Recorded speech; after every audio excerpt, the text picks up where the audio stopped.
1 bulan tidak berhubungan suami istri, apalagi pengantin baru. Nah, lalu kita cari lagi ayatnya.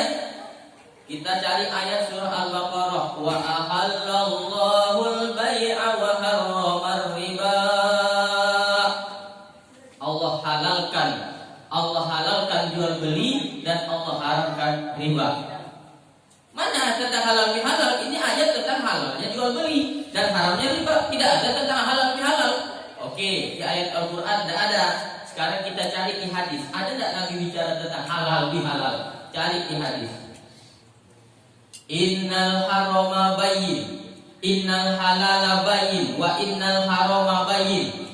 Sesungguhnya yang halal itu jelas, yang haram itu jelas. Wa bainahuma syubhat, yang tidak jelas antara halal dan haram itu namanya syubhat. Bahwa itu tentang kejelasan makanan haram, bukan tentang halal bihalal. Berarti memang tidak ada hadis, tidak ada ayat tentang acara halal bihalal. Kalau gitu acaranya bid'ah. Bid'ah kullu bid'atin dolalah wa kullu dolalatin finnar. Setiap bid'ah yang tidak pernah dicontohkan oleh Nabi sesat, dan sesat kalian semuanya masuk neraka. Jadi kalau peringatan halal bihalal, acara halal bihalal ini dianggap bid'ah, berarti kita semuanya masuk neraka.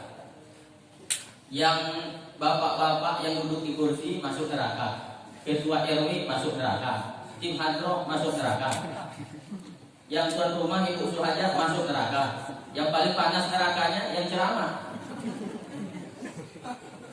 Jangan terjebak oleh casing. Ini kita sering terjebak oleh casing, terjebak oleh bungkusan. Lihat esensi halal bihalal itu apa, sejarahnya bagaimana. Halal bihalal hanya ada di Indonesia. Mungkin bapak ibu yang pernah pergi ke Mekah atau pergi ke Mesir atau pergi ke Yordan, carilah di sana. Tidak pernah orang mengadakan acara halal bihalal. Gimana asal mula kisahnya ini?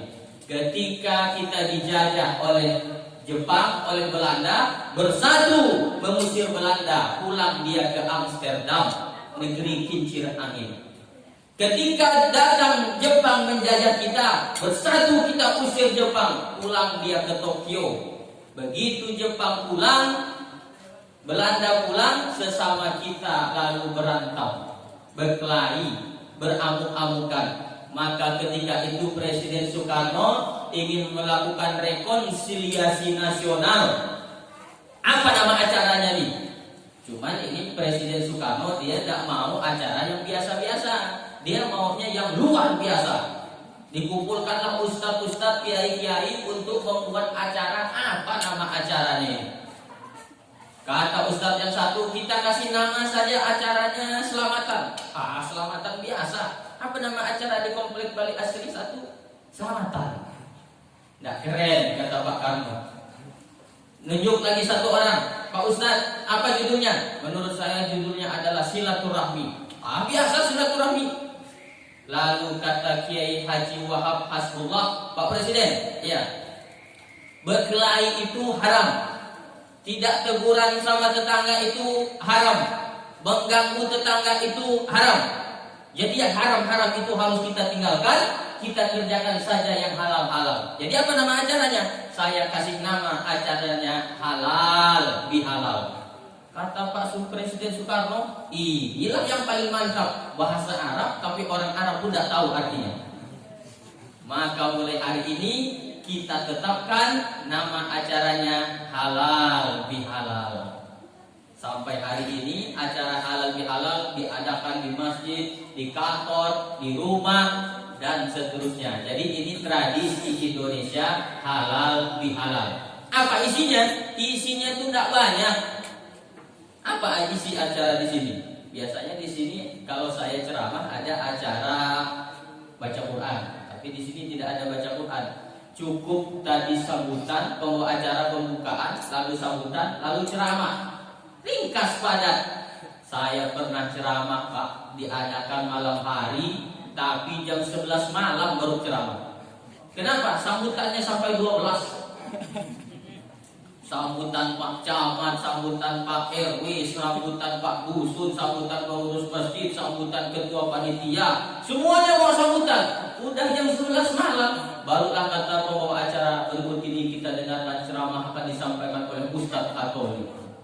udah muak-muak. Begitu saya diri, apalah judul ceramahnya ini, orang udah muak-muak. Lalu saya pun dapat inspirasi, langsung ketemu judulnya. Apa judulnya? Bismika Allahumma ahya wa amut. Jadi saya karena pagi hari masih segar, tidak tahu saya berapa lama bapak-bapak, ibu-ibu bisa nahan ceramah, bisa dengarkan ceramah. Ibu 1 jam kuat tidak, Bu? Kuat. Bapak 1 jam kuat? Melawan ibu 1 jam kuat? Bapak tuh paling 10 menit sudah selesai. Ceramah, ini ceramah, bukan yang lain. Nah, inilah dia acara. Tapi saya biasanya ceramah di mana-mana itu 1 jam. 1 jam. Tapi bisa tidak nyampe 1 jam kalau saya lihat ada 2 orang muak, langsung saya berhenti. Iya. Kenapa? Karena orang udah ngantuk. Tidak ada gunanya ceramah lama-lama. Percuma kita ceramah berapi-api, dia di bawah berair-air. Di luar poli samping. Bagus kita cukup baik. Nah, ibu bapak hadirin yang saya hormati, lalu apa sih isi acara halal bihalal itu? Makanya jangan terjebak oleh casing. Tidak boleh acara halal bihalal, tidak boleh ada peringatan. Ya namanya ini cuman casing, terserah mau dibikin casingnya apa. Halal bihalal boleh. Di tempat lain saya malah acaranya bukan halal bihalal. Nama acaranya dibuatnya baliho Gema Sawal. Kenapa nama acaranya dikasih Gema Sawal? Bergema suaranya Pak Ustaz. Di tempat lain ada lagi, bukan Gema Sawal, bukan halal bihalal. Apa nama acaranya? Hari Raya Ketupat. Terserah casingnya, tapi isinya apa? 3 saya. Jadi poin ceramahnya pagi ini 3 saja. 3 saja. Yang pertama silaturahim, yang kedua meminta maaf, yang ketiga memberi maaf. Itu saja isinya. Kalau ada orang anti dengan peringatan, ya tidak usah pakai peringatan, coret silaturahmi aja, tidak pakai peringatan. Silaturahmi itu tidak boleh, ganti tabligh akbar. Tabligh akbar tidak boleh, ganti pengajian Ramadan, pengajian Syawal. Ngaji pun tidak boleh, mati ya. Masa tak ngaji pun tidak boleh. Yang anti dengan halal bihalal, tidak usah pakai halal bihalal. Yang anti dengan undangan, tidak usah pakai undangan. Yang anti dengan peringatan, tidak usah pakai peringatan. Yang anti dengan makan-makan, tidak usah pakai makan. Ini ada makan-makan. Ada makan ya? Banyak nampaknya makan ini. Cuma dari tadi saya duduk, tidak pula dipersilakan. Titik aja. Duduk aja dari tadi. Tidak ada, silakan. Nanti lah habis acara kita makan-makan ya. Soalnya ini saya tidak khawatir nggak makan di sini, pasti dikasih makan. Soalnya saya pernah ceramah itu nggak dikasih makan. Ceramah acara diundang habis Isya jam 9.30 ba'da Isya. Kata panitia, nanti Pak Ustadz ceramah datangnya habis maghrib ya. Kalau bisa maghribnya berjamaah. Ya turunlah saya dari rumah. Turun saya dari rumah, izin sama istri, abang pergi berangkat ceramah dulu. Iya bang, katanya. Salam, cipika cipiki. Kenapa ketawa? Kan istri saya, bukan istri tetangga. Bapak kalau mau berangkat kerja di rumah gitu nggak? Cipika cipiki enggak? Kelihatan muka-muka tersiksa.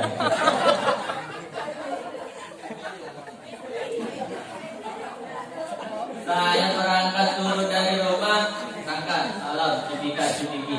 Kata istri saya, bang, enggak makan dulu bang. Enggak, nanti di sana udah makan. Berangkat aja lah kan.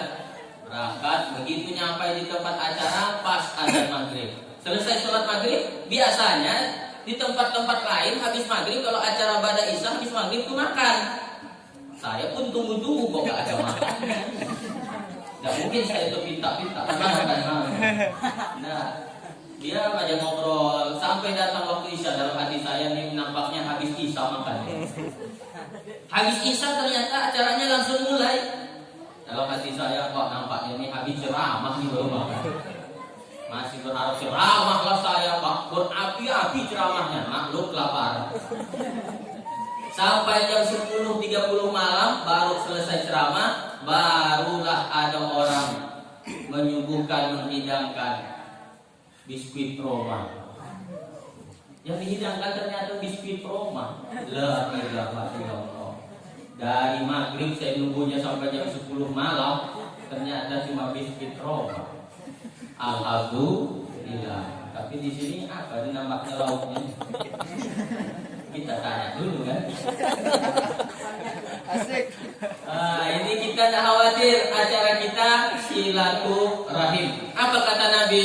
Man arada ayyusatalahu bi rizqihi wa yusa'alahu bi asarihi falyasil rahimah. Siapa orang yang ingin Allah lapangkan rezekinya, Allah panjangkan umurnya, falyasil rahimah, hendaklah dia sambung tali silaturahim. Begitu kita silaturahim, langsung Allah berikan kita rezeki. Mana rezekinya? Itu di meja masing-masing sudah ada. Silakan dimakan. Bapak, Ibu, saya ceramah bebas. Boleh sambil makan, boleh sambil minum, sambil tidur pun boleh. Karena itu dijamin oleh Undang-Undang Dasar 1945 pasal 29 huruf I. Tidur termasuk hak asasi manusia. Jadi yang ngantuk tidur lah, tidur. Pelan-pelan saya pulang. Udah tidur semua. Nah, jadi saya sambil ceramah ini boleh juga Bapak makan, silakan. Jadi boleh silakan makan. Ini makan. Silakan aja makan. Ini kita akan dapat rezeki, diberikan oleh Allah rezeki kalau kita silaturahim dan dipanjangkan umur kita oleh Allah Subhanahu wa taala. Oh, berarti kalau silaturahim umur kita kan bisa ditetapkan oleh Allah, Pak Ustaz. Betul. Ada yang menafsirkan dipanjangkan umurnya, namanya akan terus dikenang. Coba lihat Presiden Soekarno sudah lama meninggal, tapi karena dia rajin silaturahmi sampai hari ini orang masih kenang kebaikannya. Kalau ada orang di komplek Bali Asri sering rajin silaturahmi baik dengan orang, 20-40 tahun akan datang orang masih akan mengenangnya. Dulu di kampung kami, di komplek kami ada Pak Haji yang sangat dermawan, Pak Haji yang selalu silaturahmi. Kalau ada tetangga sakit dia jenguk, akan selalu orang kenang. Ini dia. Makanya kalau ada kawan kita, tetangga kita sakit, jenguk dia. Cuman saran saya, kalau ada tetangga kita sakit, jenguk. Pertama, cara menjenguknya jangan dibawakan uang. Ya, makasih. Uangnya putih aja. Sekarang orang takut kalau minum tuh dikasih yang manis-manis. Ada bapak-bapak periksa ke dokter, diambil darahnya, disusuk pakai jarum, tetes darah tampung di kaca, diperiksa secara manual, hasil pemeriksaan ternyata bapak sudah terkena penyakit diabetes. Apa tuh diabetes? Diabetes meletus. Gula. Jadi sekarang orang dikasih gula ini banyak yang nolak. Dikasih air teh manis, enggak, saya enggak minum. Dikasih kopi, enggak, saya enggak minum kopi, takut gula. Maka di mana-mana dikasih air putih. Inilah dia. Ini panitia pandai, kasih air putih aja kok. Ini dia. Jadi jenguk orang sakit itu jangan dia dibawakan buah. Kenapa? Habis buah itu dimakan orang sehat. Kalau mau bawa buah, bawa ketika dia sehat. Bukan pas dia sakit. Orang sakit mana bisa makan buah, apalagi sakit gigi dibawakan buah, itu kan dimakan sama dia. Jadi dibawakan apa Pak Ustadz? Dibawakan tanah. Tapi izin dulu kasih tahu dia. Untuk apa nih bawa tanah? Kau sudah berapa hari di rumah sakit? Sudah seminggu. Sholat enggak kau selama seminggu? Enggak sholat. Kenapa enggak sholat? Coba lihat di tangan saya penuh dengan kabel-kabel infus. Kata dokter, kalau saya nyentuh air, saya akan mati. Ada solusinya. Gimana solusinya? Nanti saya bawakan tanah. Mau? Ayolah bawakan tanah. Cara tayamumnya bagaimana? Cara tayamumnya, ambilkan tanah. Tanahnya tanah kering, bukan tanah basah. Tanah basah dibawa nanti gimana mau musabkannya dulu? Cari tanah kering, debu yang suci, tapi periksa dulu. Jangan sampai ada tai kucing. Bunga pasir. Cari tanah ini, nanti ada tai kucing diusapkan keluar, ini kan lain lagi nanti ceritanya. Jadi dibawakan tanah kering, diancapkan, diletakkan telapak tangan di atas tanah itu, tepuk 1 kali. Ini dia ke tangan, ke wajah dulu, di kening meletakkannya. Terus ditarik ke samping, dibuang ke depan 1 kali. Lalu nanti ambil lagi untuk tangan sebelah kanan, tepuk, tiup 1 kali. Dari ujung jari ini Pak, naik ke atas, buang ke depan. Lagi, ambil sekali lagi untuk sebelah kiri, sama seperti yang kanan tadi. Tidak pakai kumur-kumur. Jangan diambil tanah lalu kumur. Jenguk yang kedua, ketika tetangga kita sakit, setelah kita ajarkan dia tentang tayamum, yang kedua dimotivasi supaya sehat. Saya ini bukan dokter, tapi teman saya ada yang dokter. Saya tanya, Pak, ya Pak dokter, sebenarnya yang membuat orang sembuh dari sakit itu sehat dia karena obat atau karena ada faktor yang lain? Pak Ustadz, orang sehat karena obat itu cuma 20%. Sisanya adalah semangat motivasi dari dalam dirinya supaya sehat. Makanya dimotivasi teman itu supaya sehat. Jangan jujur. Jenguk teman sakit, jujur. Gimana kabarmu? Kata dokter, umur saya tinggal seminggu lagi. Wah, betul dokter itu. Bikin shock lah dia. Jangan percaya, kata dia. Dokter itu enggak 100% benar. Itu dia hanya menduga-duga. Akhirnya dia semangat kembali untuk sehat. Yang ketiga, sampaikan kepada dia bahwa dengan sakit banyak sekali hikmahnya. Pertama Pak, dengan sakit itu, apalagi bapak-bapak yang udah 50 tahun ke atas sakit, itu nampak dia menjadi orang kaya. Orang itu akan kelihatan kaya ketika umurnya 50 tahun ke atas. Kenapa kaya Pak Ustadz? Dalam badannya ada gula, di jantungnya ada cincin. Orang biasa cincin di tangan, jadi jantung, berarti dia kaya ini. Nah, dimotivasi pertama dengan sakit menggugurkan dosa. Ada dosa yang tidak bisa ditebus dengan sholat, dosa tidak bisa dihapus dengan puasa, tidak bisa dihapus dengan zakat. Dia hanya bisa dihapus dengan sakit. Makanya Allah beri kau sakit supaya hapus dosa. Yang kedua, sebenarnya nanti di akhirat amal kita sudah tinggi nih surganya. Cuman karena amal kita tidak cukup, maka Allah beri sakit supaya ngangkat derajat kita sehingga kita menjadi sehat. Yang ketiga, dengan sakit kita jadi tahu siapa kawan kita yang sebenarnya. Kita jadi tahu. Makanya Ali bin Abi Thalib ketika ditanya orang, wahai Ali, ya, kulihat banyak sekali kawanmu, berapa jumlahnya? Nanti ku hitung kalau aku sakit. Saya ini Pak dulu waktu pertama kali nikah, saya kira istri saya itu tidak peduli sama saya. Kenapa? Karena saya tidak pacaran. Kenalan 5 hari lewat WA, hari ke-9 dilamar, hari ke-13 langsung akad nikah. Saya di rumah nggak diduliin sama dia. Wah, kan nampaknya dia tidak sayang sama saya dia. Tapi begitu saya sakit, ternyata dia sangat peduli sama saya. Dalam hati saya, kalau gitu saya sakit aja lah apa-apa. Biar dia peduli sama saya.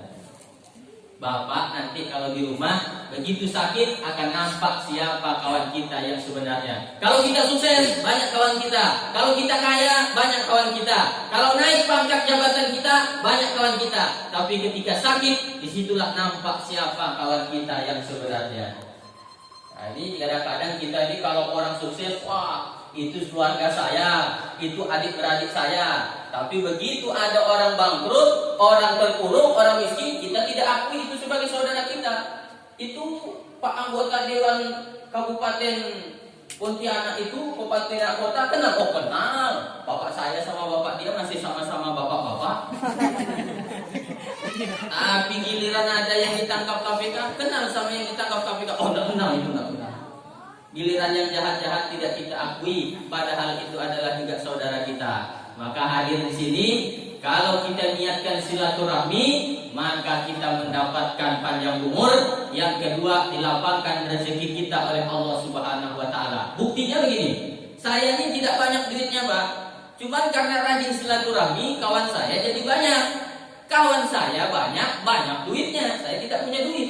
Begitu saya ke pasar, dari mana Ustaz? Pasar.